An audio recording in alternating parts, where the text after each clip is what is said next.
नमस्कार दोस्तों, आप लोग देख रहे हैं केवी स्टूडियो का प्रोग्राम। मैं हूं सोनी सिंह और हमारे साथ बात करने के लिए अनंत सर। तो आइए इनसे जानते हैं ज्योतिषीय गणना क्या होता है, ज्योतिष विज्ञान क्या होता है, वेद क्या होता है और इसे सीखने से क्या मिलता है, इसे कैसे सीखा जाता है और साथ ही साथ आदमी जो है अभी के समय में इसे अंधविश्वास मानते हैं, उसे कैसे इस चीज़ को दूर हटाया जाए। तो मिलते हैं आनंद सर से और जानते हैं इस सारे सवालों के जवाब। नमस्कार सर, आपका स्वागत है हमारे केवी स्टूडियो में। नमस्कार। आनंद सर, सबसे पहले आप मूल रूप से कहाँ के रहने वाले हैं? मैं समस्तीपुर जिला के अंतर्गत सरायरंजन प्रखंड का रहने वाला हूँ, जहाँ पर एक छोटा सा गांव है मोरबाद आटो से पूरा। अच्छा, आपकी स्कूली शिक्षा और कॉलेज की शिक्षा कहाँ से? मेरी स्कूली शिक्षा जो है से सर्वप्रथम गांव के ही विद्यालय में हुई, प्राथमिक विद्यालय में। तत्पश्चात मैं इलाहाबाद और बनारस से वेद और ज्योतिष का शिक्षा ग्रहण किया। उसके बाद आचार्य का MA का डिग्री जो है सो ललित नारायण यूनिवर्सिटी और KSDSU से प्राप्त किया। इससे लगाव और इससे जुड़ाव कैसे हुआ आपका? ये बचपन में मेरे घर पर आर्यावर्त पेपर आया करता था, उसी के पीछे इसका ऐड था, वैदिक शोध संस्थान इलाहाबाद। तो मैंने सोचा कि जब हम मूल रूप से ब्राह्मण भी हैं और इसको पढ़ना भी चाहिए, तो मैंने पूछा अपने दादाजी से कि ये क्या है वेद ज्योतिष, इसके विषय में। तो उन्होंने बोला कि ये जो हिंदी सही सलामत जानता है उसके लिए यहाँ पर में वेद की पढ़ाई होगी और वेद की पढ़ाई और साथ साथ विज्ञान शोध संस्थान है।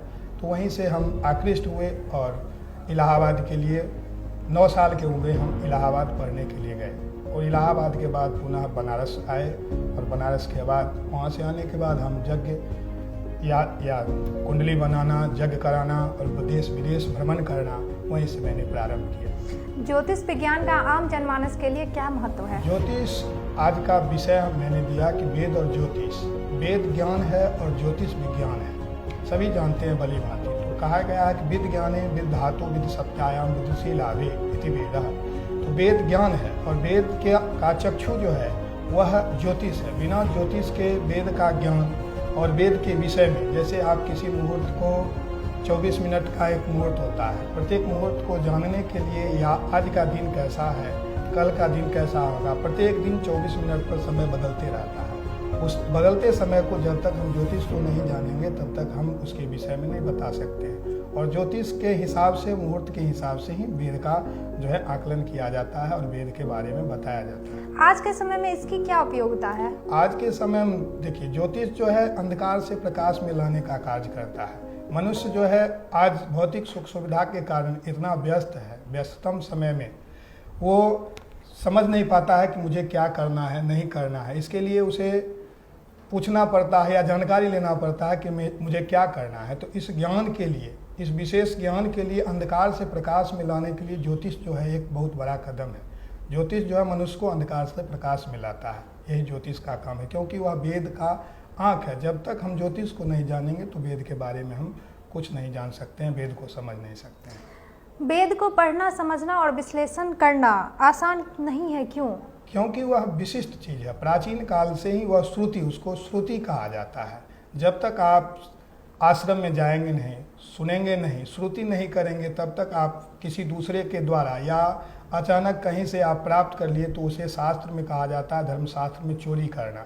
आपको गुरुकुल में जाना होगा, गुरु के शिक्षा के बाद ही आप उसको विशिष्ट रूप से व्यापक तौर पर में आप बोल सकते हैं, कह सकते हैं, उसके अर्थ को समझ सकते हैं और समझा सकते हैं। जब स्वयं कहा जाता है कि स्व अधः प्राण का साधेत, आप स्वयं अधूरे हैं तो दूसरे का क्या कल्याण करेंगे, इसलिए उसके वास्तविकता को समझना अत्यंत आवश्यक है। मैं जानना चाहूँगी कि वेद और ज्योतिष विज्ञान में क्या संबंध है? वेद और ज्योतिष, मैंने पहले भी कहा कि वेद ज्ञान है और ज्योतिष जो है विज्ञान है।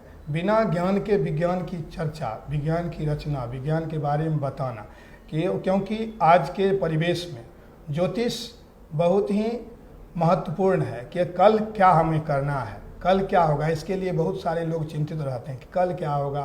तो ये अंधकार से प्रकाश में लाने का कार्य करता है और इस अंधकार से प्रकाश में लाने के कार्य में वेद सहायक है। बिना वेद के सहायता से इसको हम प्रकाशित नहीं कर सकते हैं, प्रकाश में नहीं आ सकते हैं। ज्योतिषीय गणना का मूल आधार क्या है?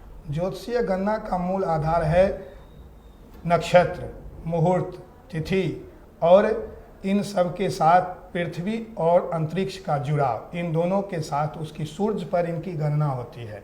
सूर्य के साथ ही इस ज्योतिष की गणना का आरंभ होता है। ज्योतिषीय शास्त्र को संभावनाओं का शास्त्र क्यों कहा गया है? इसको पहले भी बताया कि यह अंधकार से प्रकाश में लाने का कार्य करता है। मनुष्य जो अंधकार में भटक रहा है, हमें क्या करना है?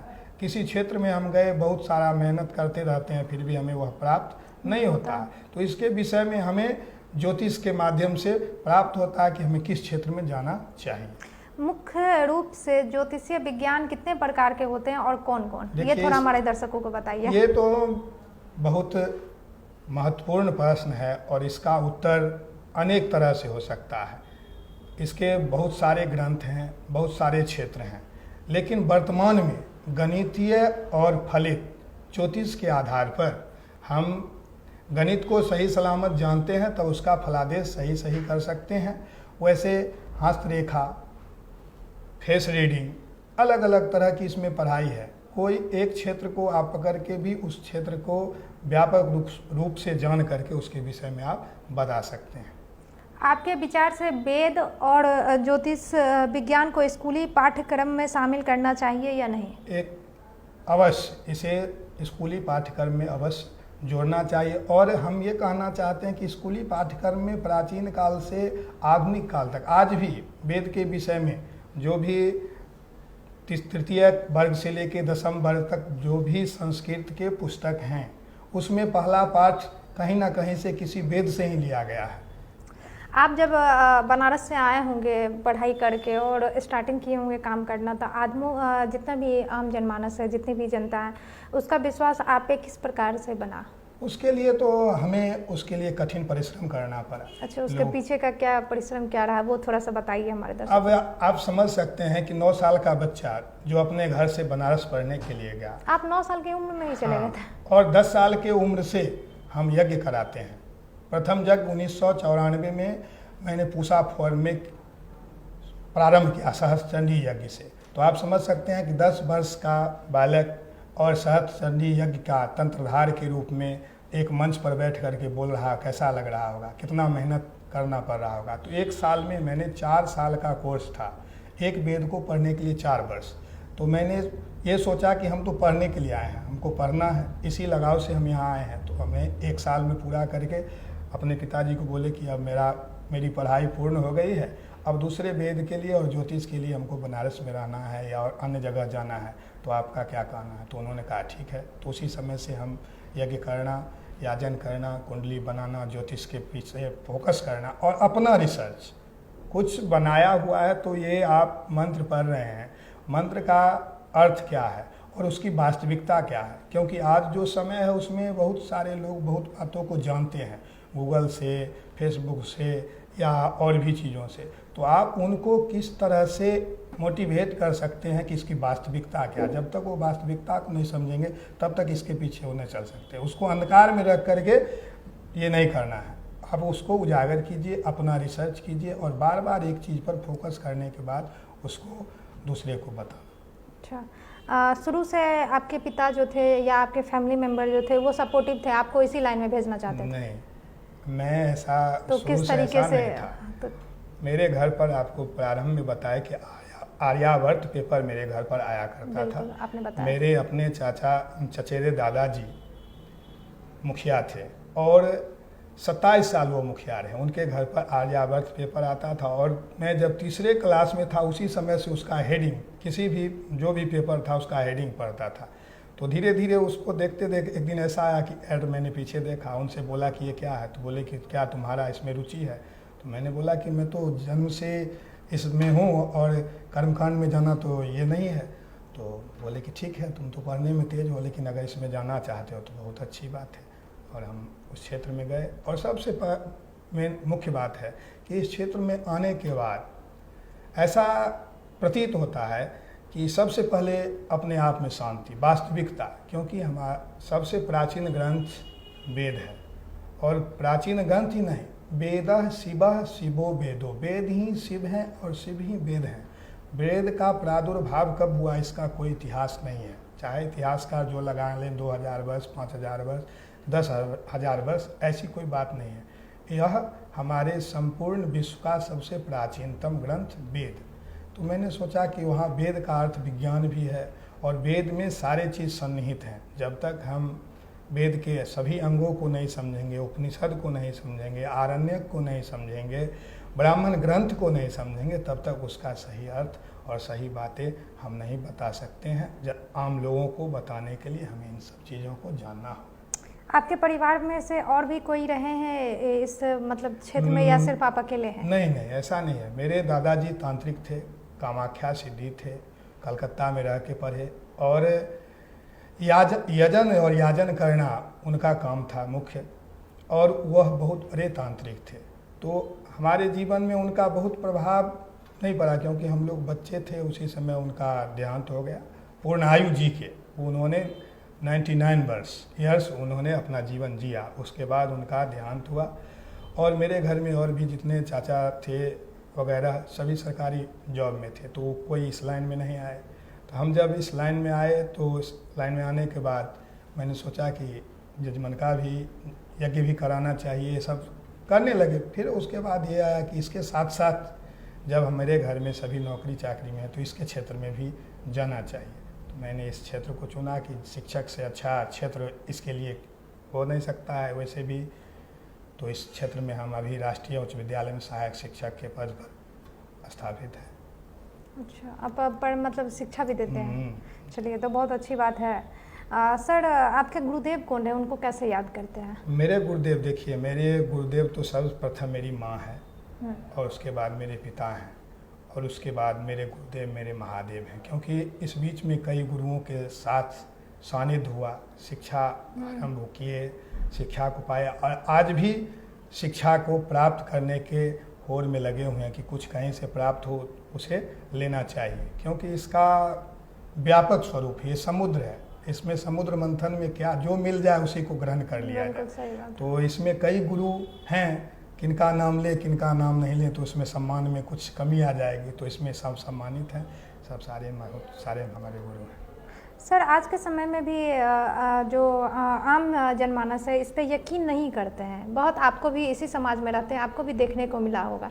तो इसमें आपको क्या लगता है, क्या कारण है जो अभी भी आदमी सब पे यकीन नहीं करते हैं? मैंने एक बार पहले भी कहा कि स्व अधः प्राण कह साधेत। आप स्वयं अधूरे हैं और दूसरे का कल्याण करने के लिए चले हैं। आपने एक प्रश्न किया कि आपके घर के लोगों ने आपका सहयोग किस तरह दिया। तो आज भी जिस क्षेत्र में हम कार्य करते हैं या कर रहे हैं, तो मेरे घर के सभी लोग सकारात्मक रूप से उसका साथ देते हैं और सही दिशा निर्देश देते हैं, जिसके कारण हम आगे बढ़ते जा रहे हैं और भगवान की कृपा बनी रहे इस तरह का। तो सबसे पहले आप शांति, माहौल, वातावरण, इन सब के लिए पहले स्वयं अपने आप को समझिए कि आप कौन हैं। जब आप अपने आप को समझ जाइएगा कि आप कौन हैं, तब आप किसी को समझ सकते हैं इसमें वास्तविकता क्या है। और वास्तविकता के लिए आपको सही ज्ञान की आवश्यकता है, तब आप किसी को वास्तविकता का ज्ञान दे सकते हैं।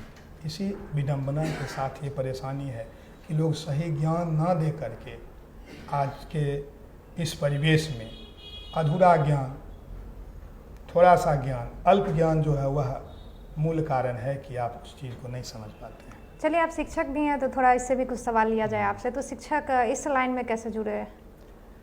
मैं इस यज्ञ याजन करते करते लोगों ने कहा कि नहीं होता है कि आप नौकरी करते हैं, ये नहीं करते हैं, ये सब तो होता है कमाने के लिए है वो है।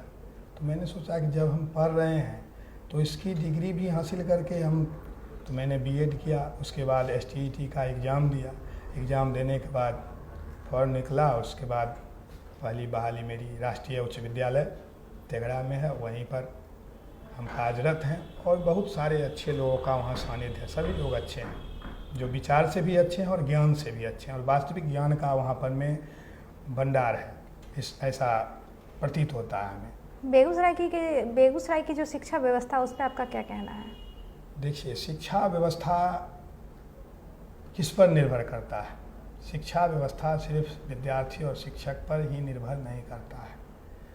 इसमें सरकारी तंत्र है, इसके विषय में मैं कुछ नहीं कहना चाहता हूँ। चलिए, तो बहुत अच्छी बात है। सरकार में ही हम लोगों को रहना है, तो उनके खिलाफ क्यों जाए। और सर, आप अपने समय में आप भी स्टूडेंट रहे होंगे और आपके भी शिक्षक रहे होंगे, तो आप अपने समय के छात्रों में और अभी के छात्रों में क्या तुलना करते हैं और क्या मतलब अंतर पा रहे हैं उसमें? बहुत अंतर है, स्मरण शक्ति का भी अंतर है, क्योंकि आप अत्यधिक भौतिक सुख सुविधा में जी रहे हैं। आज इस मोबाइल के क्षेत्र में चल रहे हैं, लैपटॉप के क्षेत्र में चल रहे हैं। क्या है कि स्मरण शक्ति बच्चों की कमज़ोर है। जो मेरे समय में 3rd डिवीज़न से या 2nd डिवीज़न से जो पास है, आज के 90% अंक लाने वाले बच्चे उनसे सही से बात नहीं कर सकते हैं, क्योंकि पढ़ाई व्यवस्था या स्मरण शक्ति या गार्जियन का ध्यान, अभिभावक का ध्यान। मेरे पिताजी प्रत्येक शनिवार को एक बार जाते थे उच्च विद्यालय में पूछने के लिए कि मेरा लड़का जो है सही समय पर आता है कि नहीं। आज कितने गार्जियन जाते हैं। और दूसरी बात है कि निजीकरण के क्षेत्र में बहुत, उस समय उतना निजीकरण नहीं था, तो बड़े घरों के बच्चे भी सरकारी विद्यालय में ही जाते थे। वो लोग पहुंचते थे, जानकारी लेते थे कि बच्चे पढ़ते हैं, सही हैं, क्या कर रहे हैं, नहीं कर रहे हैं। अब तो मिडिल, क्या कहिए, निम्न मिडिल से भी कम, मध्यम वर्गीय परिवार से भी नीचे स्तर के लोग बच्चों को वहाँ भेजते हैं, वह भी उच्च विद्यालय में। प्राथमिक और मध्य विद्यालय में तो बहुत कम, वो सब तो प्राइवेट स्कूल में चले जाते हैं पढ़ने के लिए। तो इसलिए गार्जियन उस पर ध्यान कम देते हैं। और शिक्षकों का भी काज इतना जटिल है, जिसमें वो, और ये 2 साल से तो कोरोना काल भी चल रहा है, जिसके कारण बहुत सारी परेशानियां हो रही है। तो उस समय में और आज के समय में बहुत सारा अंतर है, मान सम्मान का भी अंतर है। शिक्षक सब कुछ हुआ करते थे बच्चों के लिए, आज वैसी बात नहीं है, आज वैसा परिवेश नहीं है, परिवेश बदल चुका है। उस बदलते परिवेश में भी हमको चलना है। जैसे बही बिहार पीठ तब तैसी कीजिए। बिल्कुल, आपने सही बात बताया। और मैं आपसे एक और सवाल लेना चाहूँगी कि मतलब कोरोना काल आया, वैश्विक महामारी थी पिछले साल, और इस साल भी उसकी दूसरी लहर आई, जिस वजह से मजबूरी में ऑनलाइन पढ़ाई बच्चों को करवाया जाता था, जो कि ज़रूरी था, पढ़ाई भी छोड़ नहीं सकते हैं। तो आपके समय में पूर्णतः ऑफलाइन पढ़ाई हुआ करता था। तो अभी मतलब ऑनलाइन पढ़ाई और ऑफलाइन पढ़ाई में आप क्या अंतर देखते हैं? देखिए, ये तो ऑफलाइन पढ़ाई में तो बच्चों को बार बार कहने के बाद बच्चा पढ़ता नहीं है, और ये मोबाइल देने से, लैपटॉप देने से बच्चा पढ़ेगा, ऐसा कुछ नहीं है। उस पर भी आपको सबसे पहले अभिभावक को यह ध्यान देना है कि हमारे बच्चे क्या कर रहे हैं। तो इस पर जब तक ध्यान नहीं देंगे तब तक मोबाइल आप दे दिए और आप निश्चिंत है, बच्चा पढ़ रहा है, पता चला कि बच्चा सीरियल देख रहा है, तो आप देखेंगे तब तो समझेंगे कि सीरियल देख रहा है। आप देख ही नहीं रहे हैं तो सीरियल देख रहा है, चाहे जो देख रहा है, फिर ही आप मोबाइल दे दिए, आँख भी उसका कमज़ोर हो रहा है, सारी व्यवस्था है। तो जो हमने पहले भी कहा कि जैसी व्यवस्था है उस अनुरूप चलना होगा, उस अनुरूप यदि नहीं चलेंगे तो पीछे रह जाएंगे। बेगूसराय के जो तमाम अभी छात्र छात्राएं देख रहे हैं या जितने भी आम जनता देख रहे हैं, उनके उज्जवल भविष्य के लिए या उनको आप क्या संदेश देना चाहते हैं इस प्लेटफॉर्म के माध्यम से? ये तो वैसे भी ऊर्जावान क्षेत्र है, बेगूसराय की धरती। आज जो बिहार है उसमें आर्थिक दृष्टि से दूसरे स्थान पर यह जिला है। बहुत महापुरुष यहाँ पर हुए और इसके हम भी ऋणी हैं, क्योंकि मेरा मातृपक्ष बेगूसराय ज़िला है, तो हम तो इसके ऋणी हैं। और इस प्लेटफॉर्म के माध्यम से हम यही कहेंगे कि ये KB स्टूडियो डॉक्टर रोशन सर के द्वारा संचालित होता है। बहुत अच्छी बात है कि इन तरह के तमाम लोग यहाँ जुटते हैं और इनका प्रसारण दूर दूर तक लोगों के बीच जाता है। तो आज का जो परिवेश है, आज का जो वातावरण है, इन सब को देखते हुए हम वास्तविक जीवन में जिएं और वास्तविक जीवन में जीने का आनंद उठाएं, क्योंकि वास्तविकता ही आपको उज्जवल भविष्य, शांति और प्रकाशित कर सकता है। और वास्तविकता में ना जाए, वास्तविक जीवन जिए। चलिए, आपने बहुत ही अच्छी बात बताई और बहुत ही सीखने योग्य बातें थी, तो आपका बहुत बहुत धन्यवाद। आपने अपना कीमती समय हमारे प्लेटफॉर्म को दिया और पहले बार आई, चलिए उसके लिए बहुत बहुत स्वागत है आपका। और मैं हमेशा आपका मोस्ट वेलकम करूंगी। आपका बहुत बहुत धन्यवाद, अपना कीमती समय दिया। मैं आशा करूंगी कि आप हमारे साथ ऐसे ही जुड़े रहेंगे। ये थे आनंद सर। उन्होंने सब कुछ बताया कि ज्योतिषीय गणना क्या होता है, ज्योतिष विज्ञान क्या होता है, वेद पढ़ना कितना मुश्किल काम है, और आज के जो यूथ हैं, ये जो आज के कैसे इससे जुड़ सकते हैं, कैसे इसे पढ़ सकते हैं, या जो भी बेगूसराय के ऑडियंस अभी देख रहे हैं हम लोगों को केवी स्टूडियो के माध्यम से, इसे अंधविश्वास मानते हैं, इस पर कैसे मतलब भरोसा कर सकते हैं। तो इसी के साथ मैं लेना चाहूँगी आप सभी से अलविदा। उम्मीद करूँगी आप सभी को यह प्रोग्राम पसंद आया होगा। तो इस तरीके के प्रोग्राम से जुड़े रहने के लिए हमारा जो फेसबुक पेज है, जो कि केवीटीवी बिहार और डॉक्टर रोशन कुमार के नाम से है, जो भी हमारे चैनल से नए जुड़े हैं, मैं उनसे अपील करना चाहूँगी कि जल्दी से जल्दी हमारे चैनल को फॉलो करें, लाइक करें, और हमारा जो यूट्यूब चैनल है स्टार्स ऑफ बेगूसराय, उसको सब्सक्राइब करें। मैं लेती हूँ अलविदा, मिलूंगी इसी तरीके प्रोग्राम के साथ। तब तक के लिए पूरी वीडियो देखने के लिए दिल से धन्यवाद।